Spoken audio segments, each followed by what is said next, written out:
Okay, so mostly story time today. Yeah.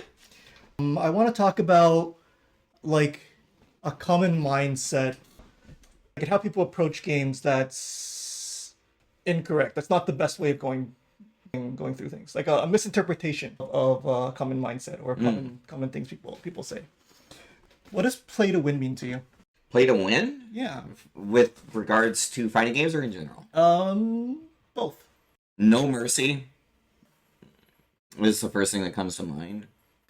It's literally like, do not give anyone an inch. The second thing would be, do not make big mistakes. So the first thing you said, with a little bit more subtlety, which I'll get into, that will lead to the second. Okay. Do you remember? Do you know who made it popular? When did that start becoming a saying? I believe that was part of the Domination 101 series with Seth Killian. He mentioned it, but it's not where it became really popular though. Who popularized it? Don't tell me it was Serlin. Yeah. Oh, God. So along with this like Yomi stuff, he wrote a book called like Play to Win or something like that. Oh, yeah, that's right. Yeah. Yeah. I do remember his blog on Yomi. Yeah. So yes, the idea of play to win did come from before Domination 101, back to like the arcade era before Shoryuken.com even existed. But yes, one of the things I did want to mention was Domination 101. Yeah, what made it sort of like a common mantra and a common saying, even though it was sort of in the scene before, was David Serlin. And the way he presents play to win is what holds people back and causes like big mistakes and like causes people to like hinder growth. Do you remember what's David Serlin's nickname? I knew it. I can't remember it now. Oh, Strong? Oh, yeah. Do you know why? It's a character I play in a game, and yes, that low strong button is really strong. It's Rose from Alpha 2. Oh, yes. That thing is amazing. Well, that's Bad Memories is the Rose from Alpha 2, so that's why I... So Rose from Alpha 2 is sort of, I think, borderline of play to win, like the wall of those strong. Yeah. But Serlin, he doesn't cross the line of being wrong, but the way he presents it is prone to get interpreted wrong. Is it oversimplified? His wording isn't precise enough, and most people are just conditioned to think something else, right? It's just I noticed that people just interpret it a way counter to I think what top players would intend. Right. So one of the stories, and there's like here's like one example or an illustration that he gives that sort of gives the wrong idea. It's just like he didn't give enough context. You know what I mean? So one of the examples he says a lot is that low strong. But another example he said was like a Zangief splash in ST. Okay, that's much stronger than low strong, much harder to deal with. Right. Yeah. And he said to like preserve tournament fatigue and whatnot that's a knowledge check, right? He will just do like spam, saying he fierce, right? The splash. Right. Over and over again until you show him Right. that you can beat it. Well, just to mention that, like, I know you're wanting to go into this and we can go into it more, but like, I do remember Seth Killian in Domination 101 talking about tournament preparedness, and one of the key things that he brought up was have a scrub kill strat. Yes. To be, which feels like a more nuanced way of this spamming one move. That's an broad oversimplification of scrub kill, right? Because what Seth is talking about would be have multiple layers to that. Know what is really strong against scrubs and be able to do it as a script, and that saves the mental stack. Yep, that's correct. Here's the subtlety that I sort of think most people miss. That tip, so to speak, is for high stakes tournament. Yes. Okay, back then lower stakes tournaments were considered higher stakes. Everything was high stakes. How often did you meet up to play these things? Anything at Southern Hills Golfland was high stakes back in the day. Yeah. In like today's context, I would say high stakes is like, you have a chance of getting into the money, and like you want to get into the money, or you want to get that next tier up. Okay, fine, do that. But if you're not even gonna make that, your goal should be improvement. Yes. And yes, play to win should definitely be a mindset that you're having, but it's different from just, splash LA, whatever's cheap. Right. That's desperation. That's not play to win. You want to improve, right? So tournaments gives you a measuring stick, but unless you're making it in the money, you're just there to improve. If the money is top 3, it doesn't matter if you're top 5 or top 8. You're not getting any money.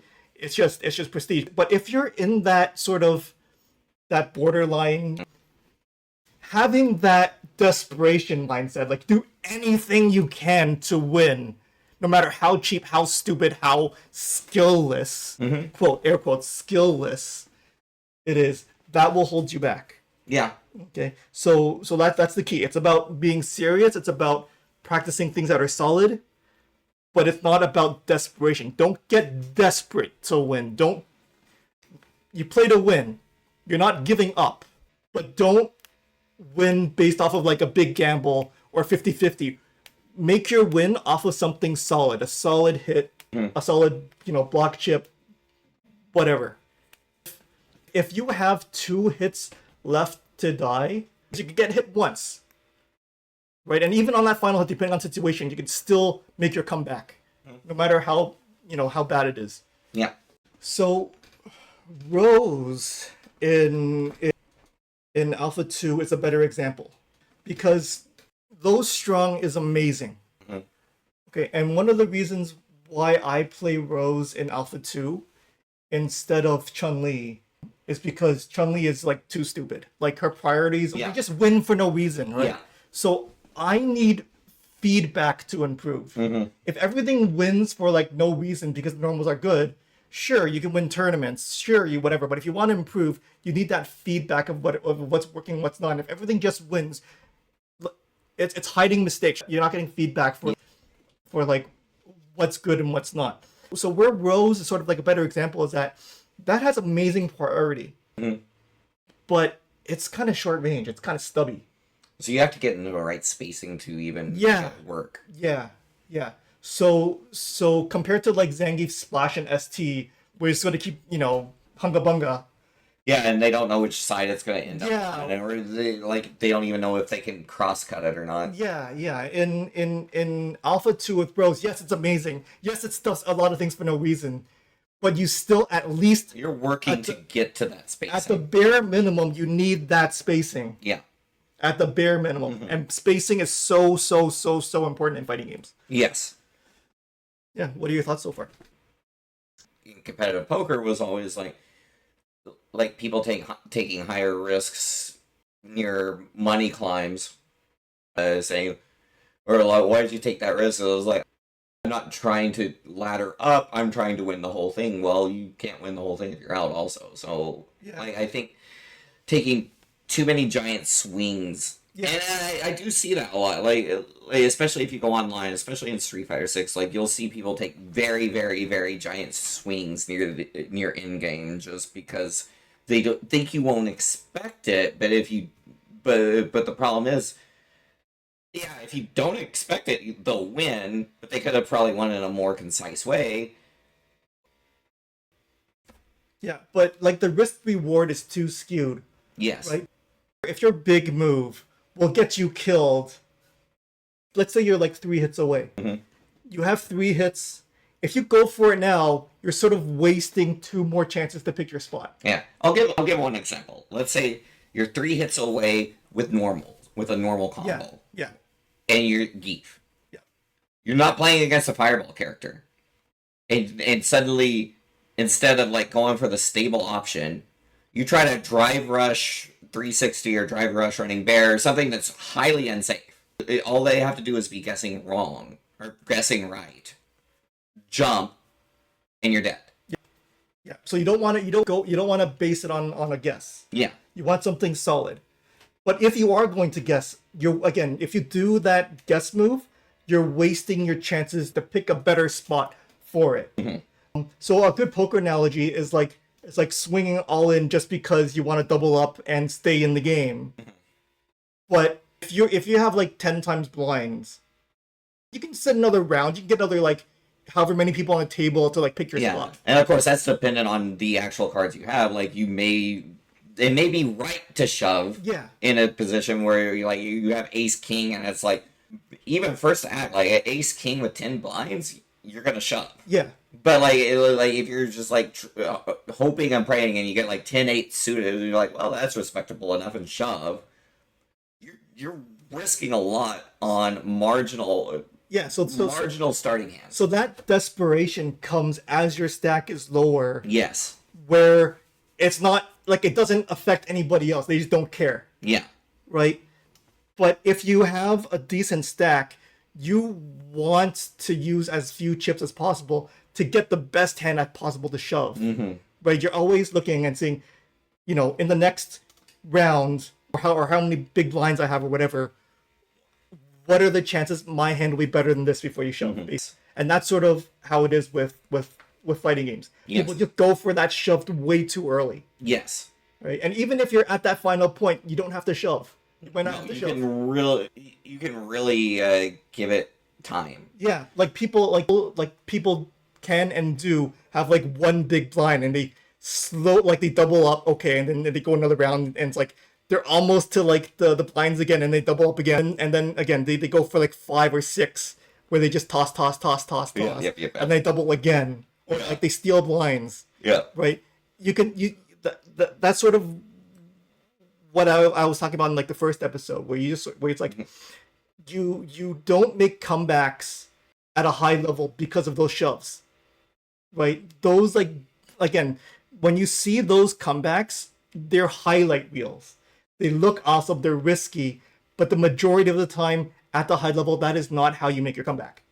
It's more stable approaches. Yes, and like small little, like slowly chipping away, death by 1,000 cuts. Even though you're like a hit away from dying, you're still like inching them down slowly. Yeah. And nowadays it's much easier to get there, because like you're looking at like a game like Street Fighter 6, where okay, if you're not burned out, you're not taking chip, therefore you can play more patiently, you can take more calculated approaches, because you can parry, you can walk forward more, because it's much more safer. Like, as long as you're not super low on like drive gauge, you've got a lot to work with. Yeah, and that sort of ties in with my Rose example.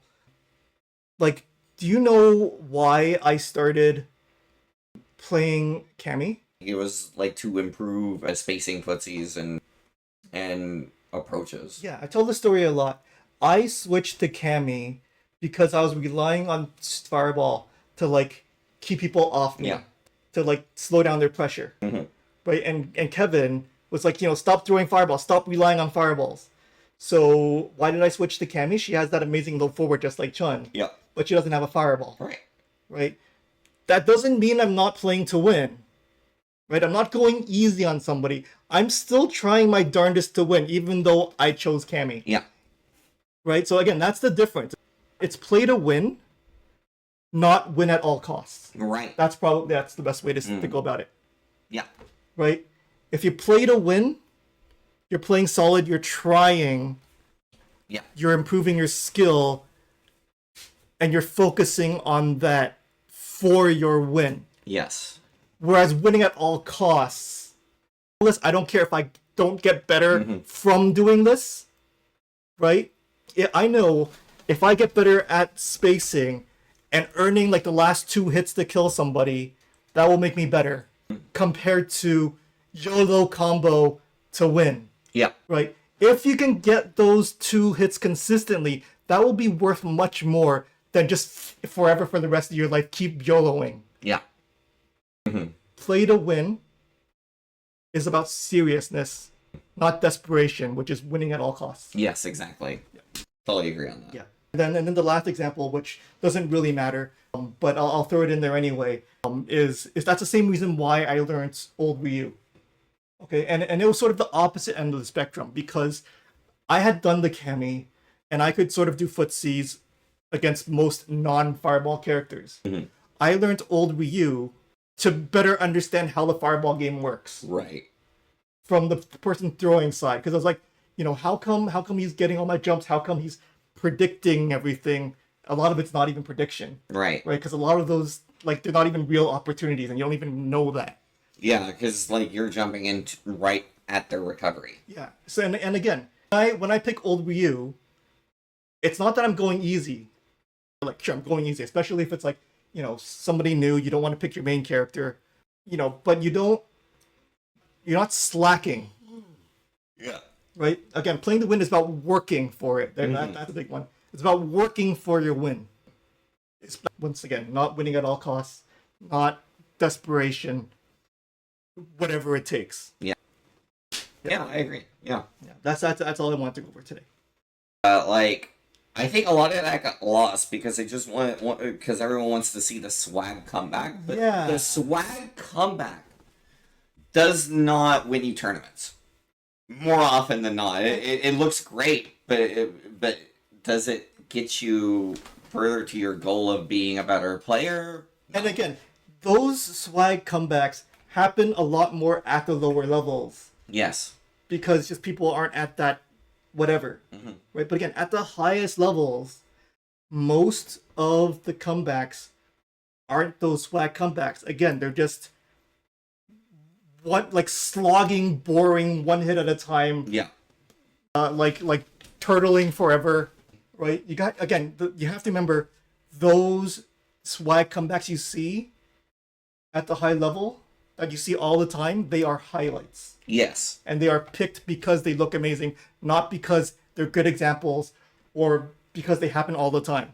Yeah. They get picked because they are rare, they look flashy, they're fun. Actually, what came up on my feed a couple of days, or actually today I saw, was a clip of Daigo against Problem X and Street Fighter 5, like a few years ago, like at Red Bull Comite, and Daigo was down to like 10% health in the corner, and with 70 seconds left, and spent 30-40 seconds mounting a comeback to win the set. Yeah.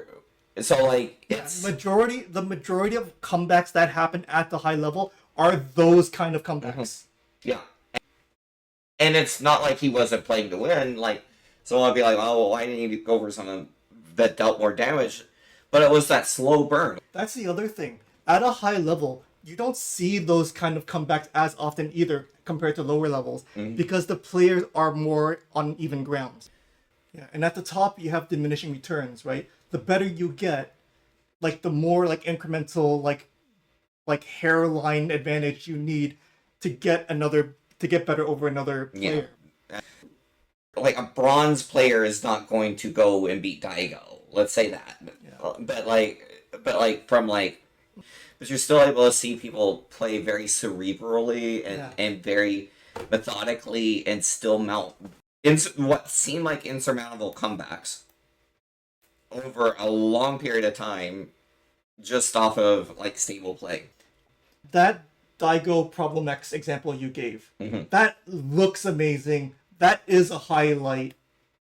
It's not like Daigo went for anything crazy either. So that is a very good example that most people will have seen. But most people don't see like the majority of good examples because it's not as obvious. Because people are working to do that kind of stuff when both players are at half health. Both players are at a quarter health.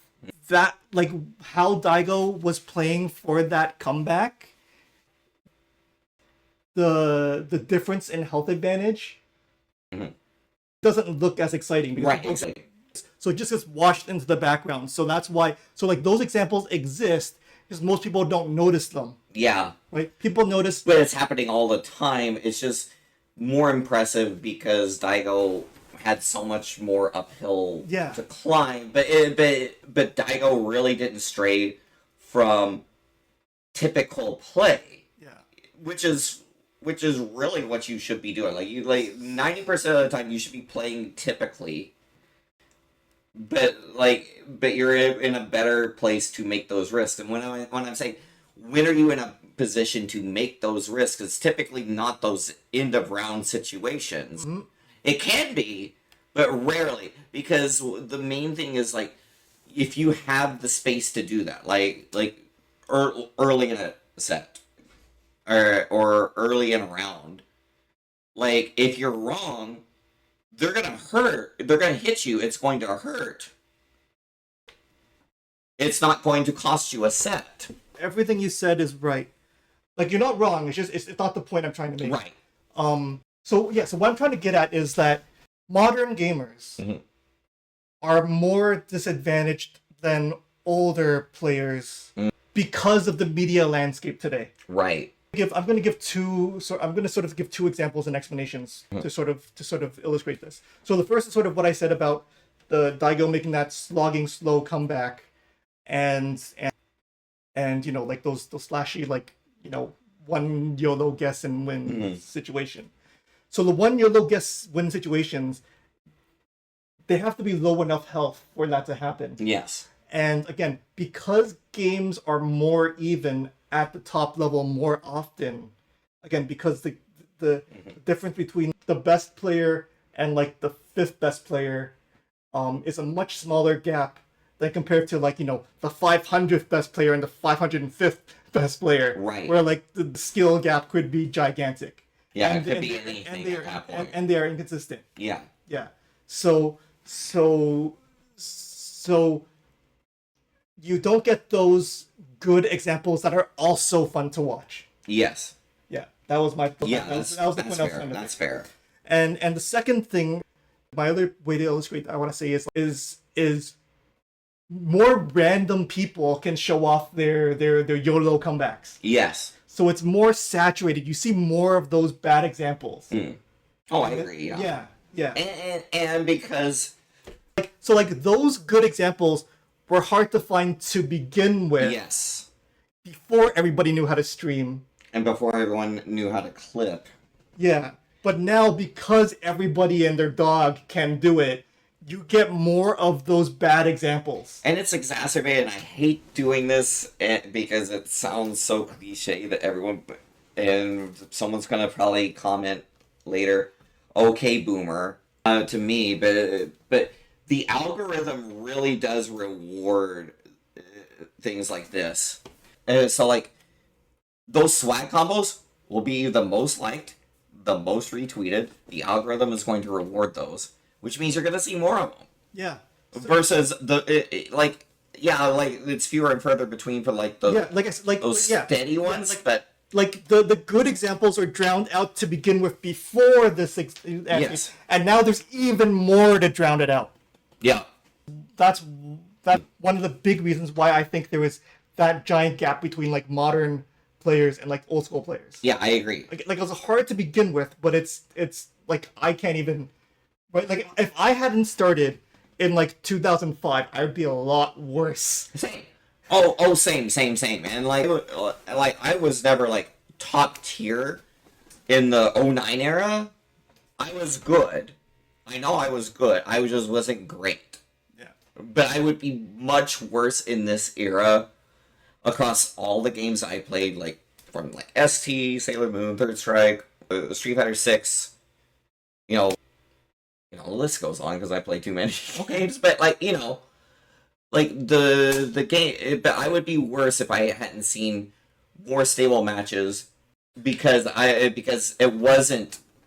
So again, another disadvantage modern players have now is that so much play is online, and you don't have those like room lobbies. You remember in you do now in 6 at least. Yeah. Thank God. Yeah, but remember, like the quarter matches in ST, right, where you have to wait and you watch. Those are some of the best places to see tech. Yeah, at the old arcade, you're playing, there's that one master who's like, who's like getting his money's worth on his quarters because he's beaten every single person for like 3 hours. Or just watching random Japanese streams where at arcades where you get like someone like Uryo or like Mago or someone just like running train on people, and then you just see all these people just showing up to play it, and like eventually you get someone that does knock them off. But here's the thing. Even offline, now that dynamic is gone because people just sort of play with one other person. There's not ever a queue anymore. The queue is valuable because you lose against that person, right? It may not be that big, right? Other people might not be beating the person who beat you, but they could be doing better than you. Yeah. They could be coming closer to winning than you. Yeah. You can, okay, so people always say like, stuff that works at the top level don't apply to the lower levels because they're weaker, because they're not doing the same thing as the top level players. The top level players have knowledge that is reliably there, whereas lower players don't. Right. So when you're watching the high level players, you're learning stuff that doesn't apply to you. Whereas if you're in a queue, that person beats you, but then you're watching other people play against that person. What is working against that person? Yeah. Who also beats you? And you also get a chance of seeing what is not working and not do that. Yeah. So a lot of times, when I'm introducing people to ST or people are having trouble with a certain thing, it's not just coaching verbally. It's not just me. It's not just me. Do this, do this, do this. It's here. I'm gonna pick your character and I'm gonna play against him. Yeah. And he's done this a multitude of times. Even with me. I've been playing 16 years now. Yeah. I may not win, right? And because and I'm not that character main like you are. But like you can see the things that you're not doing and that is working against that player you're having trouble with. Yeah. Right? And sometimes the thing that you're missing is so key, I might win, even though I'm not as good of a boxer or a Zangief or a T-Hawk player as you are. Right? That thing that you're missing could be so key that even at the skill gap where like you're so much better at this character than me just happening to know that one key could be what you're missing. Yeah. Right? And you don't get that by watching like all the high level players because like again, the knowledge is there and the players can rely on each other having like a minimum skill. Yeah. Whereas in 90% of games that you're playing, even in tournament, you're not playing against the best people. You don't know their history. You don't know what they know. Yeah. Yeah. That's true.